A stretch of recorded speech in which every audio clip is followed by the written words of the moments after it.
Hello, everyone. Hello, hello, hello. Welcome to another Let's Talk About Networking.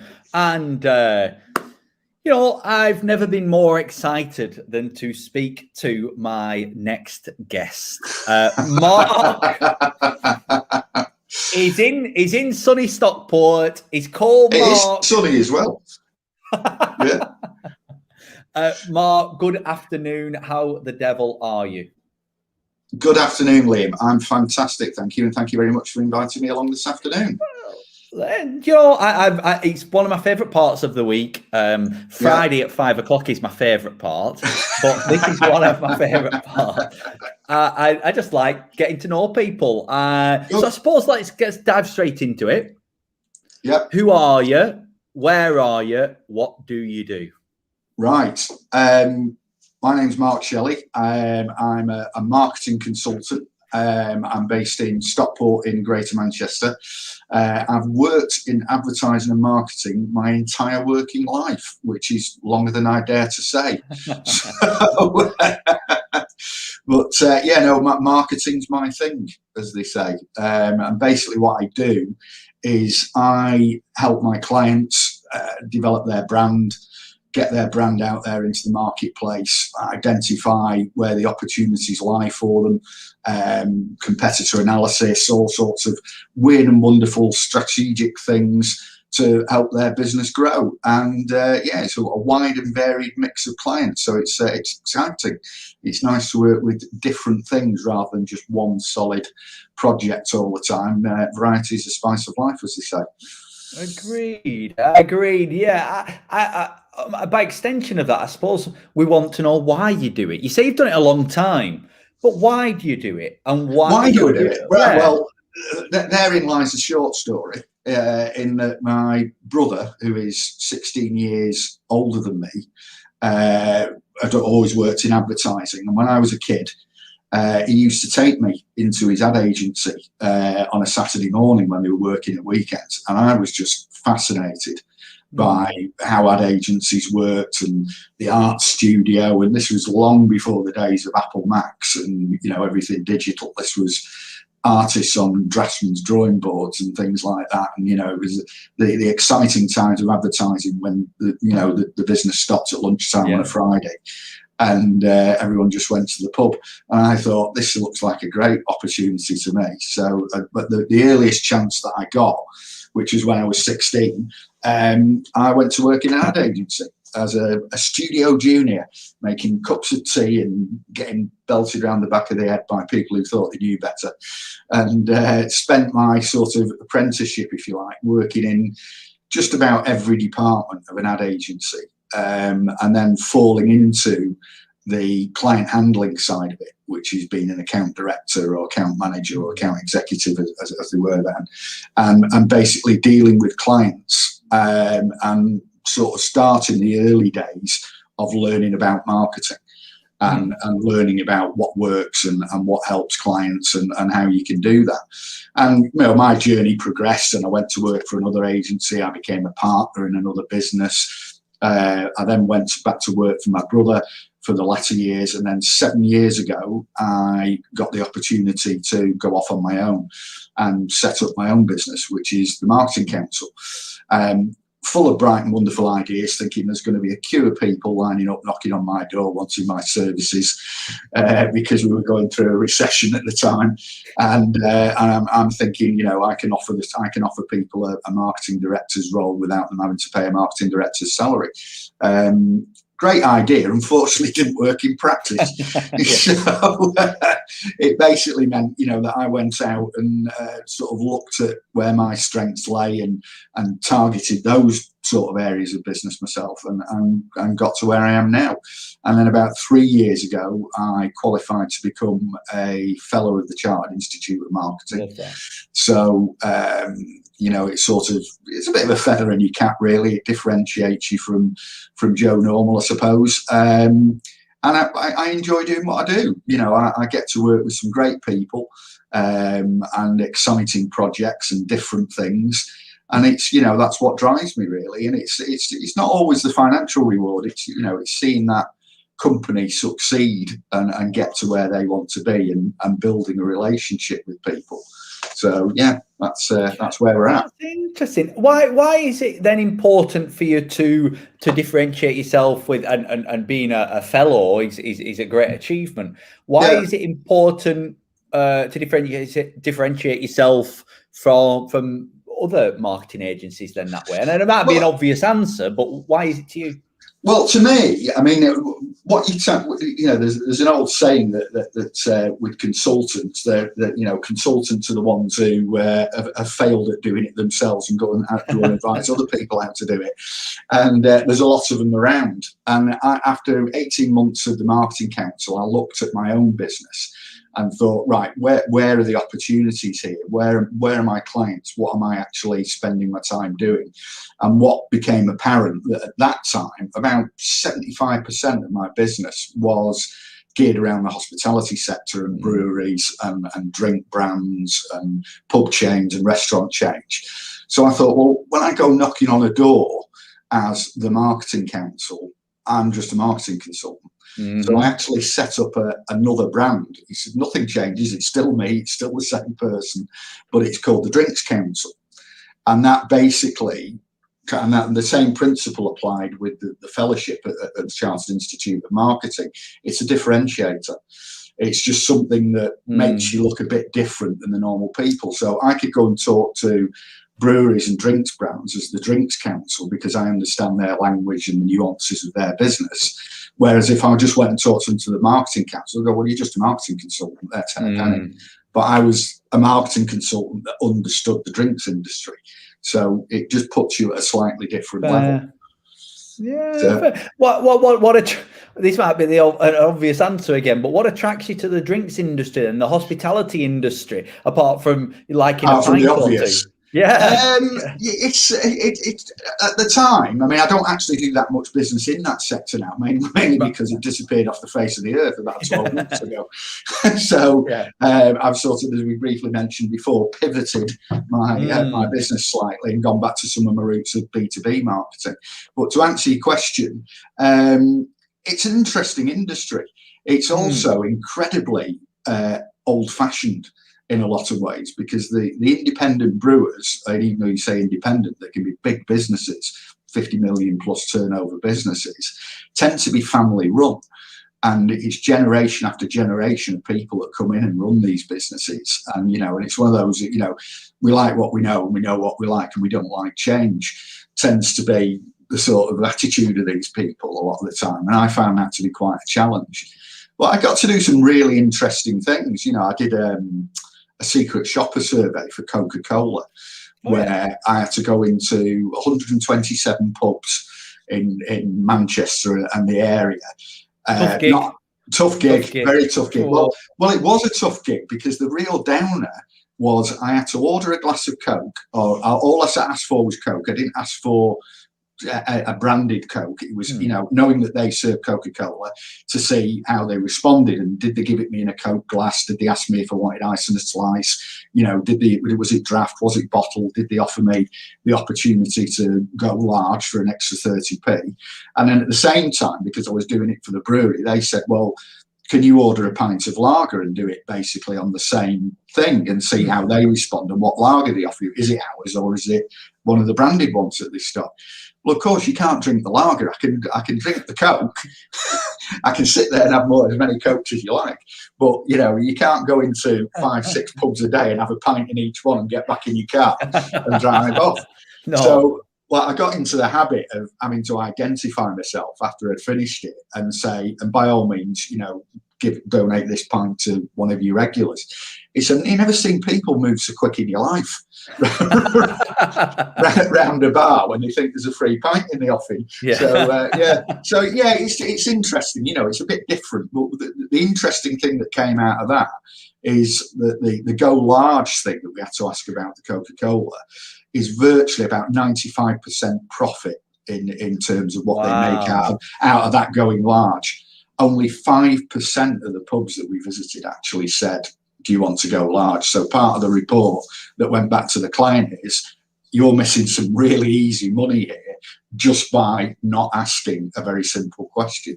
And, you know, and I think that, you know, that's an interesting part of marketing. A lot of people think marketing is just placing adverts in magazines and, you know, the glamour side of it are doing TV ads and things, which I have done. But it's a lot more than that. It's my definition of marketing is it's the creative application of common sense. Love that.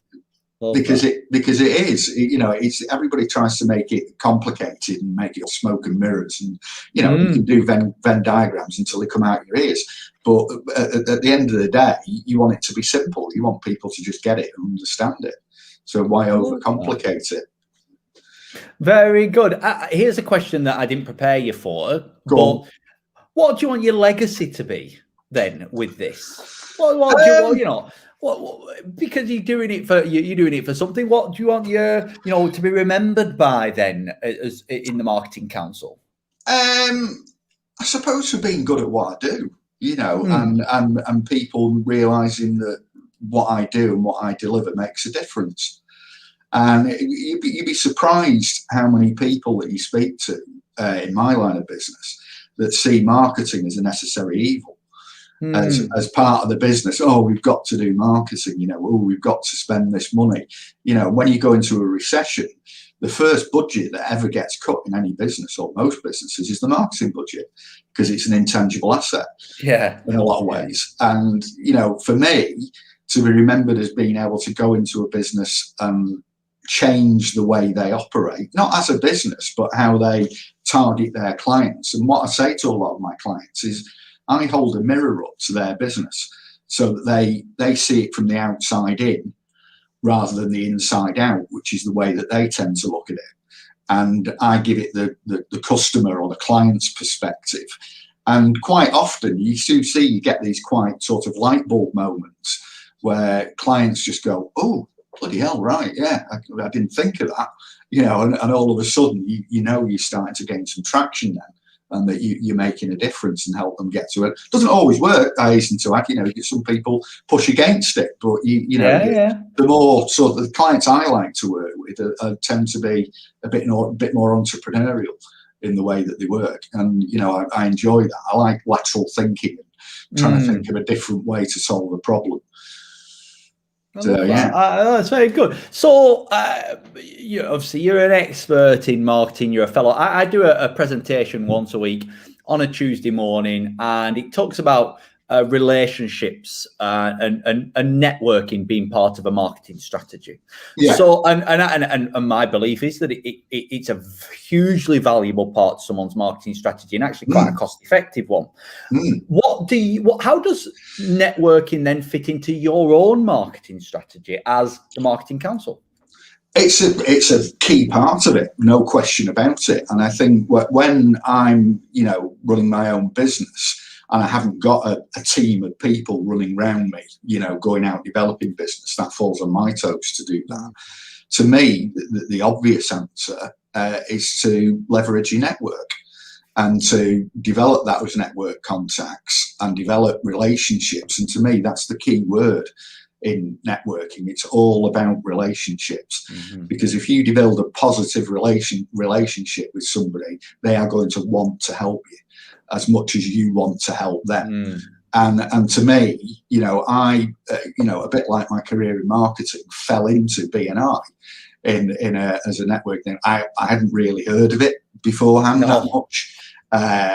You know, to me, networking was, you go to one of these breakfast meetings and sit around a table and, you know, talk over a bacon butty and then all bugger off, and that's that, you know, and very naive. And basically what happened is my brother was invited to attend a core group meeting when they're developing a chapter by the illustrious Louise. Hi, Louise. Who was pioneering that chapter at the time and launching it. And Graham said to me, I'd literally just started up on my own. And he said, well, why don't you come along as well? He said, you know, it might be something interesting to you. I thought, yeah, why not? You know, I've got nothing to lose. Let's go and have a look at this sort of networking malarkey. And long story short, he went to one meeting and I'm still here 6.5 years later. So, you know, it was sort of, it was just interesting because I suddenly thought, hold on, wait a minute. There's like-minded people here that I'm sat round a table with that, you know, all seem genuinely nice people. And, you know, initially, I fell into the trap of, oh, well, I'm not sure what I can do with him and I don't know what he'll be able to do for me. And then when the penny drops and you realise, well, it isn't the people that are in the room, it's the people outside of the room that they know, that their greater network extends to. And to me, that was the real appeal.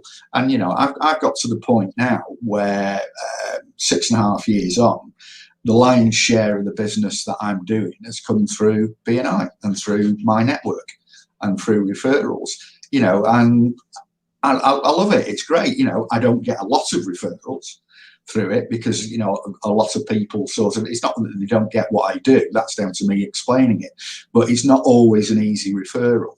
It's not like the electrician or the plumber or somewhere. If you've got a leaky tap or your light bulb's blown, you can immediately get somebody to do it. It's trying to educate people what to look for me, and what are the trigger questions that, you know, come up in conversations. And, you know, I've done okay out of it. You know, I've got some good clients, regular clients, which is more important. But for me, equally as important and almost more important in some respects are the relationships that I've built with other people who aren't even still in the chapter, who have, you know, gone on to do different things. We're still in touch. We still work together. You know, I've got people that are, you know, that I call friends now. Yeah. And you know, you don't go into something like that with the intent. You know, usually it's pound signs in front of your eyes that are driving you. Of course. And you get into that sort of networking environment and you start to think, hold on, wait a minute. Yeah, I'm a bit stuck. I don't know what to do with, you know, a bit of legal advice or something. So what you do, you ask the solicitor in your chapter. You know, as long as you're not taking up half of his day and stopping him from earning money, you also have a network of support as well as a network of salespeople that are going out and selling your proposition. So, well, you've answered my next question. To be fair, I mean, I was going to ask about the byproducts of being in the group. So I suppose by extension of that, then maybe I should ask you if there's any more byproducts to being in a team of business people. But also, then let's talk specifically about the team that you're in, because enterprise is a very, very strong, well-known business group in your area. So tell us about enterprise. Tell us what it means to you. Well, what it means to me is, you know, getting up early on a Tuesday morning and sort of just starting my business day early. And I think that's where what a lot of people don't get about networking, and whether it be BNI or any other networking organisation, is that it is an integral part of your business. That, you know, you are going to a business meeting, you are going to develop business opportunities as well as developing your network and whatever else, you know, getting new visitors in the room. You never know who they know. You never know whether that visitor is going to give you some work. And that has happened. That I've had conversations with people who've never joined, who've just been visitors and you know, and developed that. But in terms of enterprise, I mean, we're going through a bit of a metamorphosis at the moment. Like a lot of chapters, we shed a few members over the last 12 months with the lockdown situation. You know, I think a few people got zoomed to death and it, you know, decided it wasn't right for them, and that's absolutely fine. But what we're left with is a fantastic foundation and building block to grow the chapter back to where we want it to be, with the businesses in there that we do. I mean, we had a guy apply a few weeks ago. Lovely guy, very nice guy. He was going for the web seat, the digital seat in the chapter, and we all got to talk to him and various other things. And it became very obvious that we weren't the right people for him. Not so much that he wasn't the right person for us, is that we looked and said, well, I personally couldn't refer to him, not because he wasn't any good at what he did.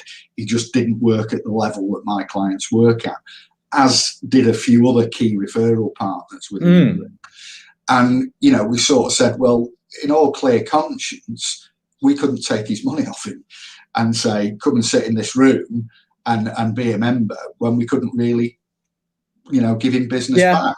What we want and what I want, and selfishly for myself, but also for the chapter as well, is like-minded individuals who have got a network of their own and want to grow the business and do that, and are prepared to put the work and the effort in to do it.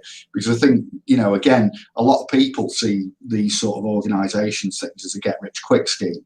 And, so I'm going to join this, and there's going to be people queuing up down the room to hand me business, and it's going to be great. You don't realise a lot of the time that, well, why would I give business to somebody that I don't know? You've got to build that relationship beforehand and have those one-to-ones and get to understand what it is they're about, and maybe test the water with a little small project or something. And then it starts to build. I mean, I was the initial chapter president for Enterprise when it launched. Brilliant. And I didn't get a referral for at least 9 months into it, because we were launching. And I think when you're on the leadership team as well, you get a little bit disjointed in some ways from the membership. They see you differently, but it didn't bother me, because I knew that would come, and it did. It was slow, but then it started to grow, and then I picked up some nice clients, and I've done well out of it. So yeah, it's an important part of my business, there's no question about it.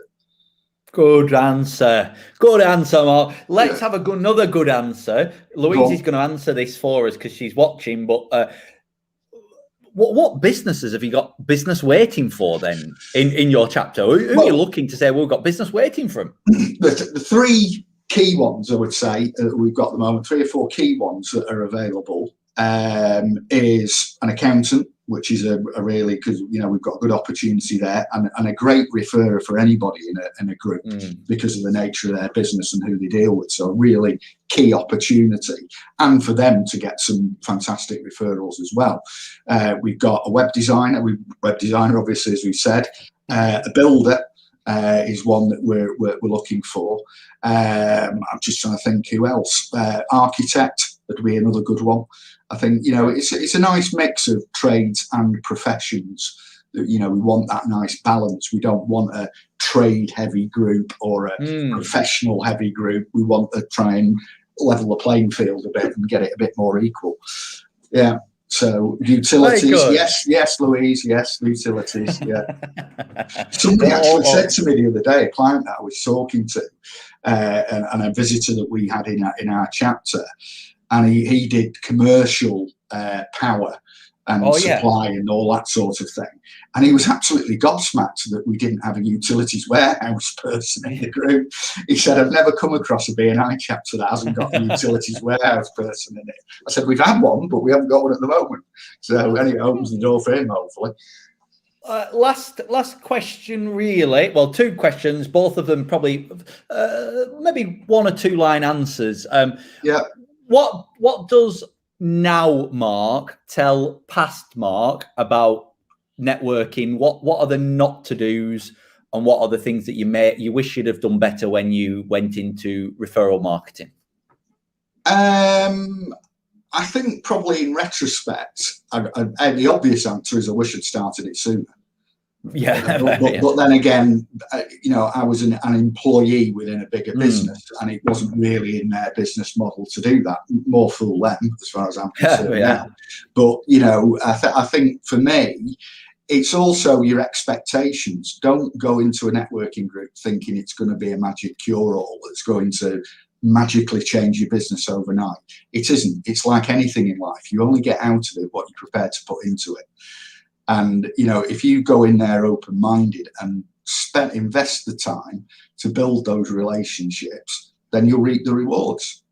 It's as simple as that. It's all about investment, not financial investment, personal and time investment for me. And I think, that's where I am now, is I realise that, we all get a bit lax sometimes in not doing as many one-to-ones or whatever and everything. Then when you get doing it again, you suddenly think, actually, I've just noticed that my profile, if you like, within the group was just raised, because all of a sudden, you're not the guy who's just been in the background. You're one of the guys that's going out there and going out of the way to find out what it is people do.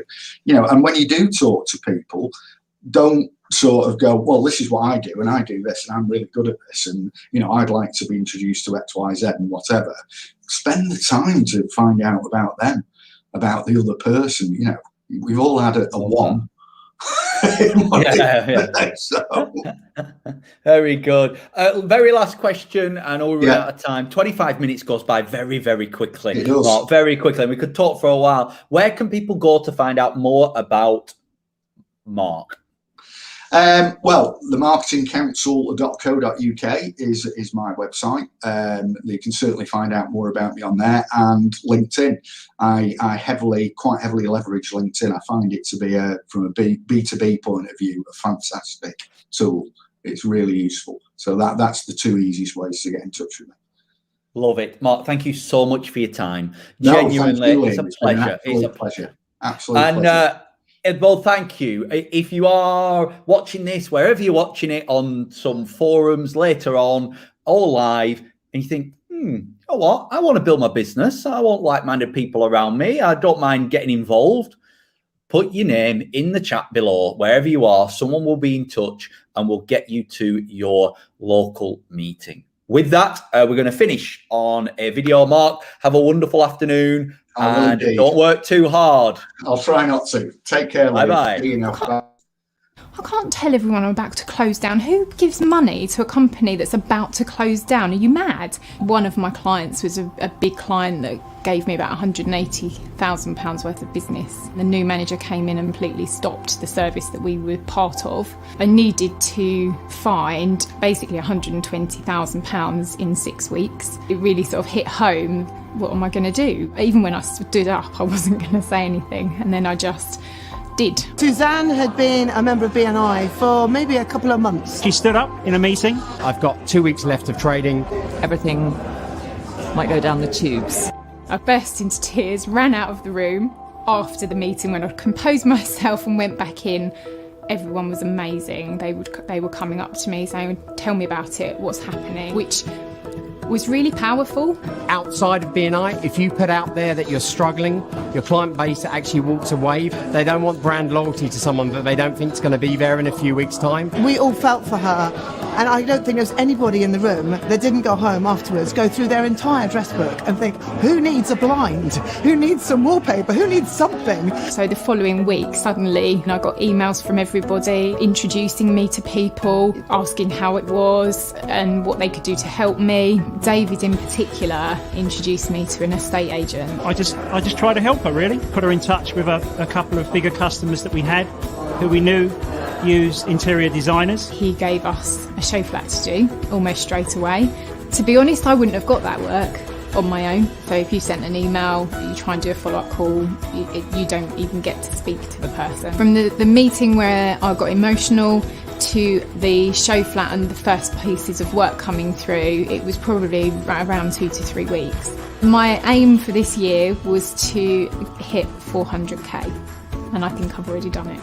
Something that I thought was going to take a few years to get to. I now have a team working with me, a larger team than I have before, and it's lovely to have the support. I know I could go to any one of those members.